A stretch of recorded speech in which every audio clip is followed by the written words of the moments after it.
What criteria was used to design the schedule? Okay, the main criteria is graduation requirements. We have to offer the classes that students need to graduate, the number of students and the number of teachers. All that together is what we base the framework for our scheduling.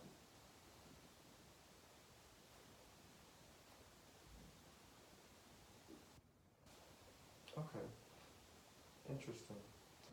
So the graduation requirements, they all change depending on, Well, the state, I guess it was probably 4 years ago, had the graduation plans with endorsements. Maybe it was 5 years ago, graduation plans with endorsements. And then the district, we have to give out the classes, and then we have to offer the courses that are required. Also, Mesquite offers or requires a few other courses that the state doesn't. Health and speech are local requirements for graduation that aren't state requirements, so we have to put that in the schedule as well. We have to make sure we have those. are those the only two that are? That are local but not state, yes. Okay, cool. How does that affect instruction? Well, it affects instruction because that's who we hire. You know, we have to have, I can just give you an example of our last two incoming freshman classes because the redrawing the district boundaries, we've gone from a typical class of 600 students to 850 plus. Wow. So we've had to hire more English teachers, more algebra teachers, world geography, world history, and biology teachers because that's what affected that freshman class. And then when they moved up to sophomores, Then it English also, 2, geometry, world history. So next year when this big class of freshmen move up Wow. to juniors, we'll have to hire more English 3, more US history. You know, it just depends on the needs. And really the best way to decide that is we get the course request in the spring. The counselors go out to the classes and do that. I run reports to see how many students we have requesting which classes. We already know they're gonna do the English, math, science, social studies. They have to have those. core pretty much. classes. They don't have to have 3 years of, for an endorsement, they don't have to have 3 years of social studies, but they have to have 4 math, 4 science, and 4 English. They have to have all 4 of those, plus the other courses required for the endorsement. So looking at who has which endorsement, what classes do we need, you know, do we need more teachers teaching this or that? That's how we base who teaches what. And I have a lot of input from instructional dean, department chairs on who should teach which classes. Can you explain a little bit about the instructional dean? We have an assistant principal here that she's over instruction, obviously, it's instructional dean. She doesn't do discipline, kind of like my position. We do discipline when we see it, but people send students to us for discipline. Okay. She's in charge of make sure the teachers are, you know, giving good instruction, the curriculum, they're following the curriculum, they know what the TEKS are, gives them the resources. And we also have instructional coaches to help out some of our less experienced teachers or our teachers that are in need of assistance. Yeah. That kind of go into classrooms and can help. So she's kind of the top and then kind of filters down. And then she's also, there are several principals that have PLC groups. And that also helps drive instruction. And they also put input, like there's a principal over the history department. When we were deciding who should teach US history, because that's the STAR tested subject, he had a lot of say in which teacher should be teaching that. Okay, that makes sense. Okay, what staff and personnel are needed for the classes? Well, the district would like us to have this isn't the most optimal, about 30 to 1, 25 to 30 to 1 ratio. There are limits in that, simply just because there are other factors on the schedule that, so we haven't, let's say we have to have a PLC, and English 1 PLC is, say, second period. I'm just making that up, I don't know off the top of my head. Second period. Well, what will affect all the other freshman level classes is there are, how many English 1 teachers do we have? Do you know off the top of your head? About 7 or 8. So there are 8 teachers that teach freshmen that won't have any in their class because they're all meeting together as PLC. So your Algebra 1 classes will be bigger when those Okay. classes. Your biology classes will be bigger. All your freshman level courses will be bigger when our freshman classes have PLC. So those are some factors that affect the class size. Another one be, it doesn't affect English as much, but in social studies, we have a lot of social studies teachers that are also coaches. Athletics is 4th period. If you happen to be a social studies teacher that has a 4th period class, well, there's a lot of teachers that don't, so your classes will be a little bit bigger on 4th period, just because they're coaches. That makes sense. So we try to balance that as much as possible, and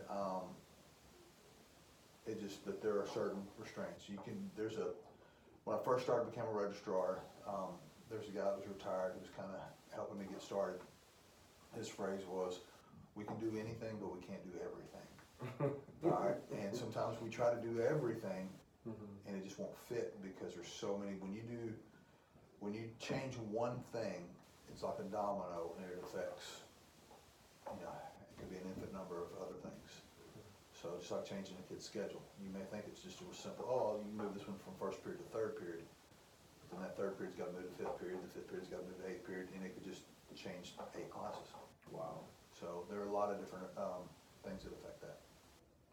And you already started touching on this, the things, different criteria or different situational aspects that affect class size. Are there any other situations that you could think of beyond having a PLC or it being the coaches? Are there some other factors that determine our class size? Class size, well, we were approved, hadn't affected the core classes so much, but we were approved for 14 new sections last year. 11 of those were core teachers. Well, the kids only take 4 core classes. So our elective classes are really large because we only hired 3 teachers that were electives. Oh, wow. So that affects it, and it's just the district says you can hire this many of English, this many of math, this many of whatever, and then you have these 3 to teach whatever. So what the district has done, we have several career and technical education teachers, that's most of our electives. Since it's federally funded, we have a little bit more money to do this. We've given extra sections to some teachers. For example, we have Ms. Petrowski, our culinary arts teacher. There's a huge demand, it's a good program, there's a ton of kids that wanted that. Well, she didn't have enough room for them all, so we had another section, so she teaches an extra section of that. And that just talking about, domino effect, they have to have nutrition and wellness to go into culinary. So Debbie Jones, who teaches nutrition and wellness, also got an extra section. To take care of, accommodate the kids who need this for their endorsement. Yeah. Another class is medical terminology. One of our biggest endorsements is the health science endorsement, and they have to have principles of health science, medical terminology, and anatomy and physiology to do that. Well, there's only one teacher that teaches that. Oh, wow. So she got an extra section. There are actually enough students to sign up for that class for 11 sections. Wow. So we probably should get another teacher for that class. Problem is, it's hard to find those teachers because they're coming from, usually have to have a medical field background. Got it. Like our teacher's a nurse. She was a school nurse and now she's teaching medical terminology. You mentioned a little bit about some of the standards that the district will set in terms of who you can hire and how many teachers. Can you explain a little bit more about that? Okay, so the district looks at, our incoming groups of students. They look at, all right, you can have this many, and they base it upon student-teacher ratio. Okay. And they said, all right, you can now have this many X amount of new teachers based upon how many more kids will be in these classes. And the last 2 years, we've been able to hire quite a few new teachers, just for the simple reason is we've had 2 classes of over 250 more kids than what left. Oh, So wow. we had graduating class of 580 last year, had an incoming class of 850. Oh my gosh. So that's why we're now almost 3,000 students. Wow. Wow, that's a lot. Okay, as I look at your class schedule, I'm looking at the master schedule. What is the basic step-by-step process? Well, it starts with getting the reports from Skyward on numbers of students signed up for which classes. And then from there, the core classes we try to do 25 to 1. So what we will do is get the total number, I'll just use freshman English because that's just, 850 kids. So divide that by 25, that tells you, well, actually divide that by however many teachers we have. And let me look at my spreadsheet because I've got the actual formulas and stuff in there. I have spreadsheets for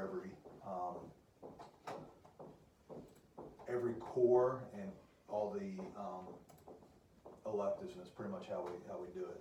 And then we look at, and then we run numbers, and we start looking at classes to see how we need to maybe add a new teacher because they're still too big. Okay. Or move a teacher to,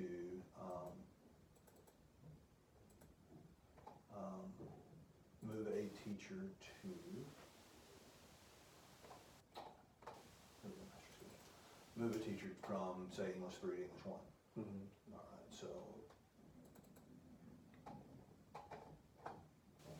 like right here, this is just how I planned it. I had a subject, English 1, including co-teach and SF. Total requested was 550. This past year, we had, we divided the number of sections, the number of students, by 28. And that gave us 20 sections. The total number of current sections that we had was 23. We kept that at 23. So actually our sophomore class is bigger than our freshman class. Oh, okay. So last year your English 1 classes were bigger. Okay, and then from there we talk with the instructional dean and find out Buster teaches 3 sections of English 1, 3 sections of pre-AP. Coastal teaches 6. So that's how we have all these teachers, and we have to make up 23 sections. Got it. Don't want to give anyone more than 2 preps.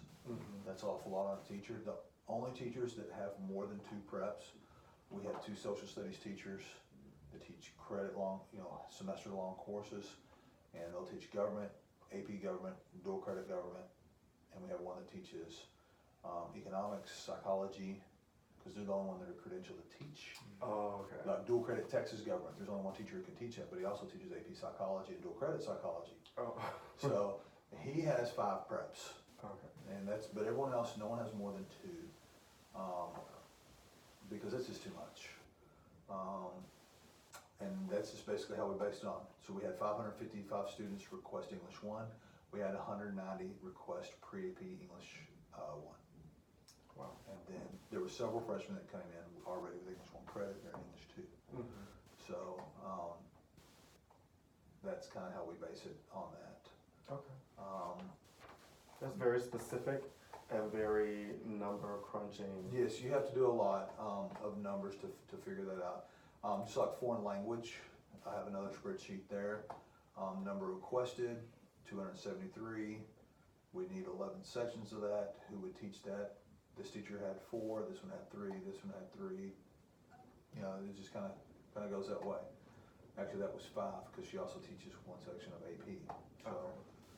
So we want to be able to offer enough courses to the students. Sure, it would be real easy if everyone just did English 1, but some kids need to be in AP, they need to be challenged, or they need to be in dual credit, or, there's so many. It's getting to the point where, I said we can do anything, we can't do everything. We are trying to do everything. and but we want to be able to help the kids be in classes they should be in. Wow. Okay. Very succinct, very logistic based. Yes. What factors determine the class times and facilities, like, classrooms, cafeteria, that are used throughout the school day? All right, so we want, And you might want to, for us, I know we had a unique situation where we were in a building process. Right. So if you could talk a little bit about that as well. Okay, so last year we had 34 portable buildings that, Portable city. that were across a parking lot from the school. Mm-hmm. But we had an addition where we got 47 classrooms. Mm-hmm. So we had not only do we have 34 portables, pretty much every classroom is being used every period because we have people floating in and out. This year, really the only teachers that are floating are social studies teachers. Mm-hmm. And the main reason we chose them is because and it's really the social studies teachers that are coaches. Since they only teach 4 sections instead of 6, Michael Barrier, he has his own classroom, he's not floating. Greg Hill, he teaches 6 sections, he's not floating, actually Blakely. But the coaches who only teach 4, they're floating in. Okay. We do actually have one room it's some coaches, some days, like the same coach has it 1st and 2nd, another coach has it 5th and 6th. Mm-hmm. So they're back to back. It's just easier for a teacher, but last year we had teachers that were in portables, people floating all over in and out of rooms. Another thing, when we do have people float, we try to keep it where that teacher who normally has that room is theirs for 6 sections. We don't have someone floating in both A day and B day. Mm-hmm. We'd like to have at least one conference period they can have in their own room, just because they can't do some of the work they need if someone's always in their room. Correct. So that's something we look into also when we're floating who where.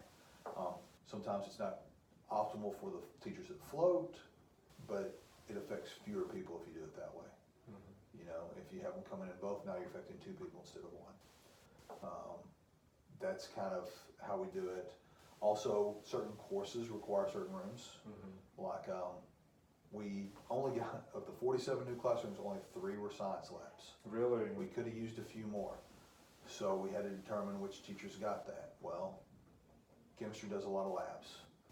So Mr. Courtney, who teaches AP and dual credit chemistry, they do a ton of labs, he's getting one. Mm-hmm. Mrs. Foley, who teaches forensic science, Yeah. a lot of water. There's a lot of stuff they do in there. She received a lab.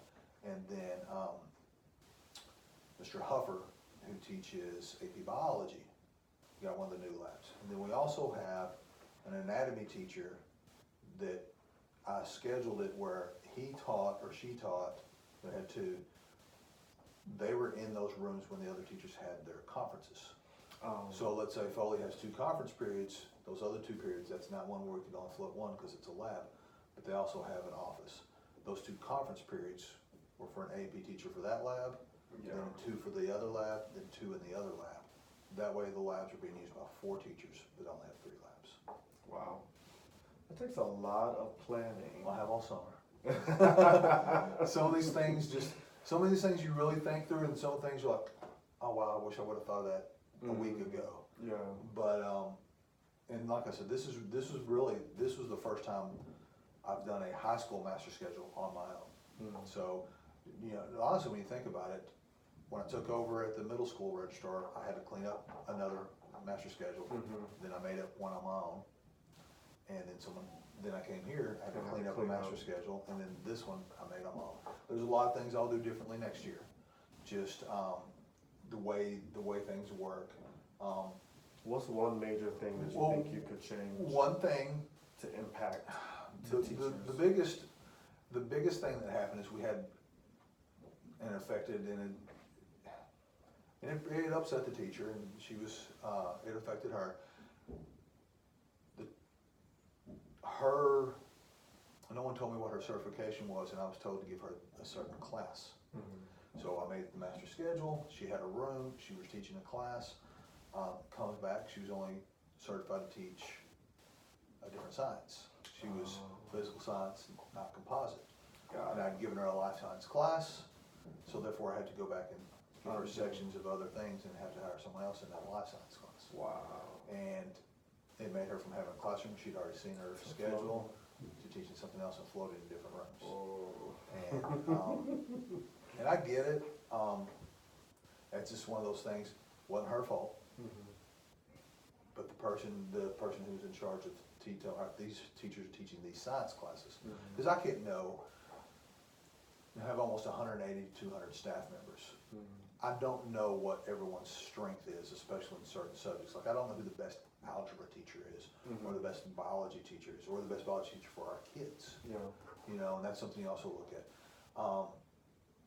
I don't know who that is, so I'll rely on the other principals who tell me this teacher needs to be teaching this subject, this teacher should do this subject. There's a lot of talk, Mr. Perkins is very involved in that, Ms. Cochran's involved in that, plus the other APs that are in charge of the certain subjects. Okay. Like Mr. Perkins is over Algebra 1, so these people are teaching this. So a lot of times in terms of communication and building the master schedule, you will rely on the APs who are over those core subjects Yes. in order to gain the input that they would give in terms of teacher criterion or teacher efficacy. Right, exactly. And that's why, you know, when we do our T-test evaluations, you know, each of us have a certain type of group, and then from there, that's how we get their information a lot of times. Okay. And they're in those classrooms. You know, they're in those classrooms, they see what's going on, and they know, no, this would not be a good one for freshmen, or this person is great with these kids, this is why they need to teach this. Or this one's much better at physical science than life science, or this one's better at geometry than algebra. I mean, there's so many things, factors that go into it. And I can't know it all, but that's why I rely on the others. What is the primary focus on maximizing student learning? Well, putting effective teachers in classrooms, that's the main thing, and that's the hiring process. And Mr. Perkins actually told me this when I was a counselor, and I was working on my AP internship. He said if you do it right on the front end, meaning hiring, you don't have to do as much work on the back end when they're in the classroom. But it's difficult. We're at a 40-year teacher shortage. It's really hard to find teachers, especially in certain subjects. And we also try to find, and this is more difficult, we want to find teachers that reflect our student body. But you can only hire who applies. Certain subjects tend to, math and science is hard to find math and science teachers at any level. But right now it's hard to find a lot of teachers regardless. I mean, you look in the media, sometimes we're vilified. Especially, I'm not gonna get too political, but you know, people don't value our profession like I think they used to. And then it's not an easy job. So it's hard to find quality teachers, and it's hard to keep quality teachers. And that's what the biggest struggle is, and that's the most effective way to meet students' needs, is good instruction. And I think we also have a good process of growing teachers, our instructional dean, our instructional coaches, helping out teachers that need assistance and new teachers. Yeah, that's a big component, even with the utilization of team leads. Yes. As well. I think that's a big deal in terms of how you build capacity in our teachers. And it's just, and the district has put a big initiative in helping our new teachers too. They have meetings, it's just another meeting sometimes for them. They're overwhelmed. But honestly, about half the teachers we hire now are alt-cert. Whereas in years past, they would go through an internship through the college, they would shadow a teacher for a year or a semester, and then they kind of had their feet wet, they already kind of knew it.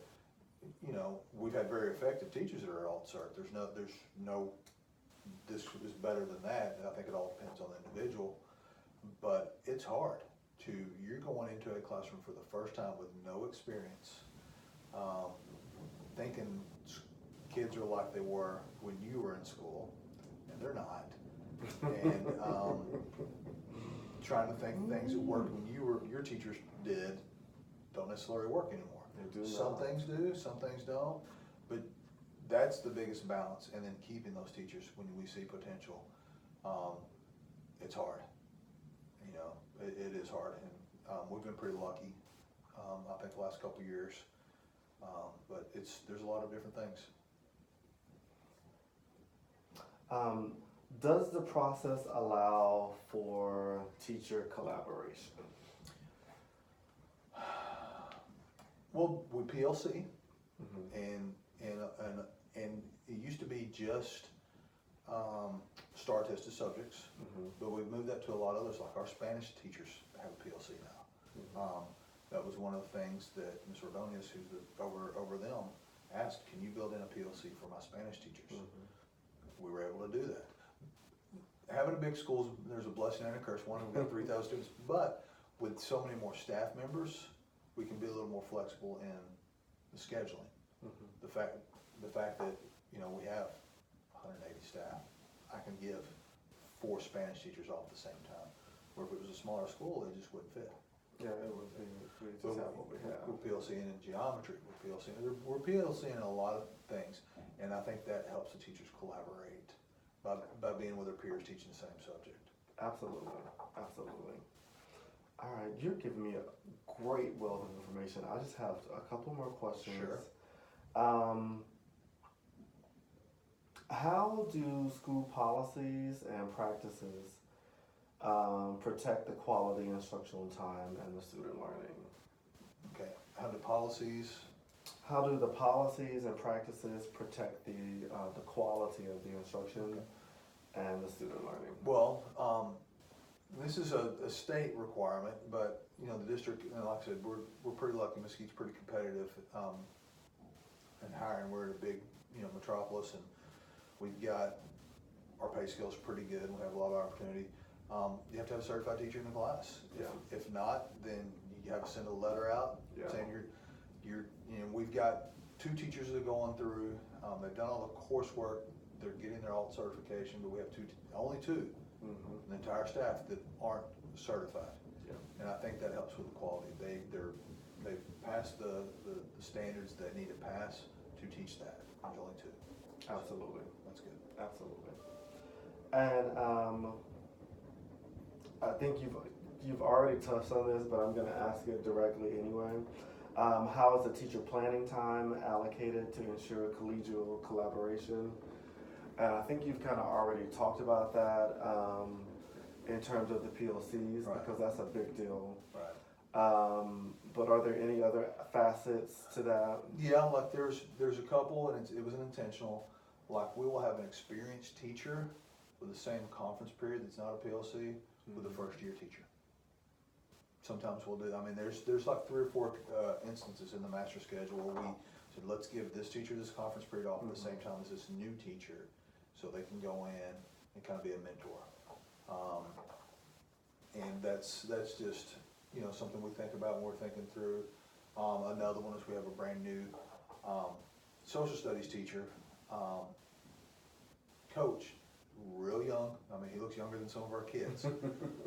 Great teacher, he's brand new, but we also put him with our co-teach sections of his subject with an experienced teacher. So 3 of his 4 classes, he has a co-teach teacher who's been teaching for 10, 12 years. Yeah. Who's also sped. He's sped, but he's been a teacher. Kind of, hey, this is something you might want to work on as far as classroom management.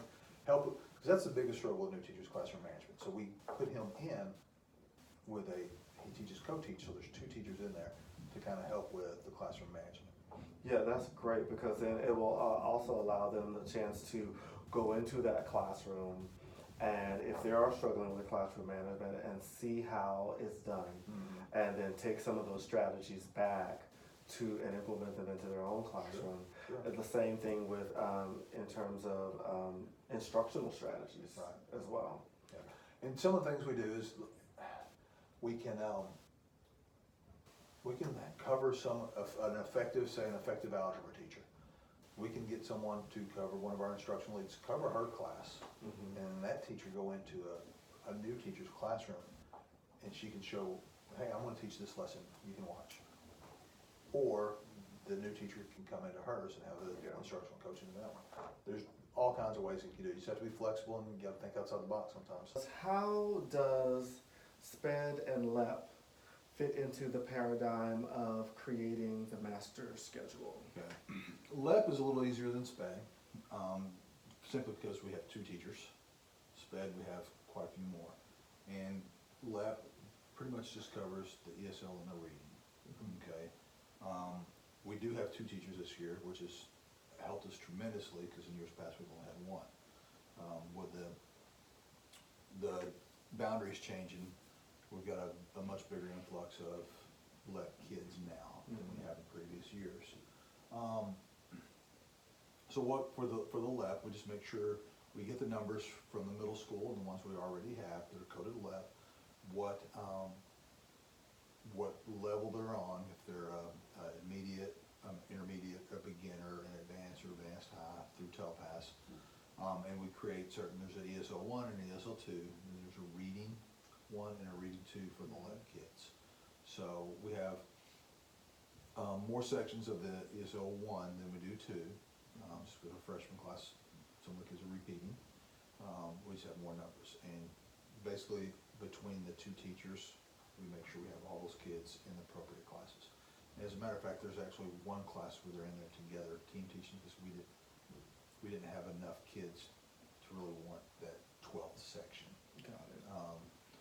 But next year we will, because now we'll have, and then any kid that moves in, that we send to our bilingual center and is coded, they need this, they're put in those classes accordingly. SPED's a little bit different. And the biggest struggle we have at our school is we've grown, we have a certain amount of SPED teachers, but we have 3 teachers that are coaches that are also SPED teachers.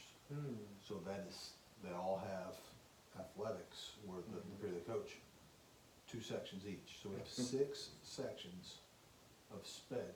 No, we have 4 coaches, 8 sections of SPED. If there were just regular teachers, we could spread it out. So honestly, our SPED schedule is not as optimal as I like. For the simple fact is, we have some co-teach classes that are pretty big, and it's almost, I mean, can't really be a co-teach if more than half the kids are special ed. That's correct. And we've got some classes that are close. We've got some classes that are close that have like 18 regular ed and 14 SPED. That's really not the way it's designed. What we're gonna have to do, we've asked for more SPED teachers, but the district says you'll have enough, you are just use them. Wow. Any SPED, it's federal money, they should probably give us another teacher. That's neither here nor there. And also the SPED, what makes it difficult, if they're teaching MTI class, they have to be what's called highly qualified. So not only are they qualified in SPED, they're qualified in that content area. Okay. And that's, the hardest part of that is finding teachers, like when we're hiring, you know. And we had science, I mean, regular science teachers are hard enough. Now a SPED teacher is highly qualified to teach science. Wow. What we have is a coach. Okay? So, you know, it's really, really difficult, and that's the hardest part. SPED schedules, and then when we get our life skills units, you know, like Mr. Hacker and Ms. Parrish and all that, I'm gonna tell you right now, there are probably about 30 kids in our 4 units. Creating a schedule for those 30 kids is just as difficult as it is for the other 2,000. Wow. Because the state says they have to have certain things, certain times, and those kids are in there, and we've got to give them the right classes. So they're all at different levels, and also they've changed up the graduation requirements for these kids. So this senior that's in a class with Mr. Hacker, who's also a freshman, has to have different classes than the freshman does. Wow. So now I've got to have Mr. Hacker teaching 2 things at the same time. And he does, because he's got these 2 kids he's doing it. It's just, it's very difficult to schedule. So, that's frustrating. SPED is a frustrating part, just because it's so limited and locked, what you have to have. And one of the things that also, it is more discipline than anything. Say a kid has 4 MTI classes. Well, we don't have too many sections of that. So a lot of these MTI kids are in the same class with the same kids every day. They get comfortable with each other, they don't like each other, there's always, so, and the LEP kids too, for a lot of these kids, let's say they came into elementary school and they were bilingual. Well, they're put in a bilingual classroom all together. Then they moved to middle school, they're the same ESL teacher, they're all together. then in 8th grade, they're all together, then in 9th grade, they're all together, so they get really comfortable with each other. Sometimes it's a little more difficult the discipline in those classes are a little more difficult. Even with a school this size, there's still a lot of Well, we have maybe, concurrent. well, we movement. have like two sections of MTI biology. Okay, so then it's, And Yeah. those same kids, it's highly likely that they're MTI in math as well. And so, Got it. so they may, and then there are kids who are MTI in all 4 of their core subjects.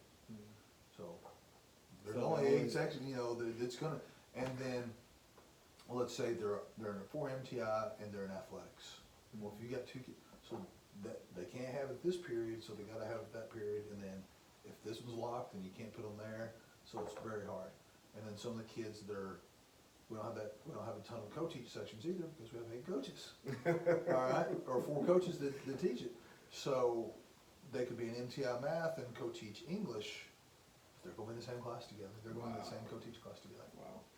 Okay, I can see how that could be problematic, but it seems like your number one job is problem solving and then We have to make it work. collaboration. And I do collaborate with Cindy White and Annalise Raya about, and then of course Mr. Perkins again, who's teaching what. And then also you also look at the dynamics, especially the co-teach. Yeah. Last year, who was the math coach? We had a really good, I mean, our Algebra 1 co-teach had a strong general ed and a strong co-teach teacher. And our special ed co-teach math numbers were great. You gotta look at the dynamics of who's working with whom. Yeah. And sometimes you'll get a co-teach teacher that's, man, they're pulling their weight, they work well together. Yeah. And their personalities just click, and then sometimes they don't click. And it Yeah. makes it difficult not only for the general ed teacher, but for the But ed for teacher the as sped. well. We don't have a ton of that, but we do have a little bit of that, and we've had to move people Yeah. with that. So that's the hardest part. Wow. Yeah, that's probably the most difficult also, when you got 2 personalities teaching. Yeah, co-teaching is, I've done it a little bit, but I had, Ms. Danielle, and she was fabulous. Yeah, everyone likes working with Yeah, her. it worked out really Mhm. well. So you talked a little bit about the conflict, so I don't have to go to that one, but, how do you develop new classes into the master schedule? So, Okay, well, we're actually kind of in the process of that now. okay. At the beginning, not at the beginning, probably in September, late September, early October, we were our assistant superintendent, Miss Treva Franklin, Dr. Franklin, she sends out, hey, if any of your teachers want to propose a new class, Mhm. you know, and that was our curriculum revision. So we send that out to the teachers. I can tell you, one of the courses that we did last year is called College Transitions. We don't have Avid on our campus because it's very expensive. So we want a class where kids can learn how to take notes, how to do well in class. It's kind of like Avid, Yeah. kind of like that. In College Transition, we looked at the teaks were similar, so we proposed it. And then we were approved for that. We're kind of the pilot in Okay. the district. Ms. Shirley teaches that. She taught Avid at the middle school level, Mhm. so I think she was a good fit for that. She's also taught reading and English. So she's a good one on that. Another course we have is called Comprehensive Wellness. Mhm. Last year we were seeing a lot of our freshmen not really understanding how high school works. They were our freshmen are always the highest discipline numbers, but it was just really bad last year. A lot of our people we were sending to the AP, freshmen. I mean, we just had a ton of problems. So we're like, we want to target a group of kids specifically that maybe we got names from Berry and Terrier middle schools. Mhm. Who are some kids that could help with, hey, this is how you do this. This is conflict resolution. This is how to be a student. Yeah. And we wanted to make the classes small on purpose. And Coach McDaniel has those. And it's a semester-long course. We've got those kids. He's working with them. A lot of his kids I hadn't seen in the office. And they were kids that were frequent flyers, I guess, at the middle school level. So it's helped. Some kids are still, we get them in the office, but it's not as bad. And then second semester, we're gonna get some of the kids we did see a lot that were freshmen and put in that class. Okay. And the one thing he brought up, and it was a little too late this year because it was just hard because they had some classes they wanted, is putting some senior leaders in those, I mean, it's just an elective, it's a state credit elective. Put them in there to kind of mentor these younger kids. Absolutely. Like, we had a couple basketball girls, and a couple football players that he knew them, and then Coach Long, I think, recommended the girls. And we got a couple, that could do it. But some of them were like, no, I'm already in a class, I want to stay in college transitions or, you know, something like that. But next year in the spring, we'll see some of these juniors that are leaders on campus. Hey, do you want to help with this comprehensive wellness class? Yeah, that's And kind of mentor these kids. So that's a good class. And then we just find a teacher, we hire, we have how many sections, and and electives are helping us a ton. So those are 9 sections of electives we have. Wow. Between those 2 classes. Okay, very good. Okay, my last 2 questions are stemming directly from the conversation we had previously. And so I thought they were really good questions, and I thought they were really good aspects that we could follow up on. Sure. You mentioned that you were a registrar, you acted as a registrar in 2 different places, here and also at the other campus. So my question was, when you were taking over that area, you mentioned having to clean up the master schedule for a whole year before you were able to implement your own design or design it yourself based off of the needs of the principals, et cetera, et cetera. Can you give me a little bit more insight into what that cleanup process looked like? Sure. And your implementation? All right, well, like this job I got 10 days before school started. Okay, and there's a lot of details that have to be done to make the master schedule work. If you leave one little box unchecked, then it could be something happens. Simple thing like put in a lunch code, like when does this teacher have lunch? So I had to go through every section of every 3rd and every 7th period to make sure there was an A, B, C, or D checked. And then that's something I had to check. Another one would be room numbers, making sure there were room numbers assigned to every teacher. Making sure there was a teacher assigned to a section.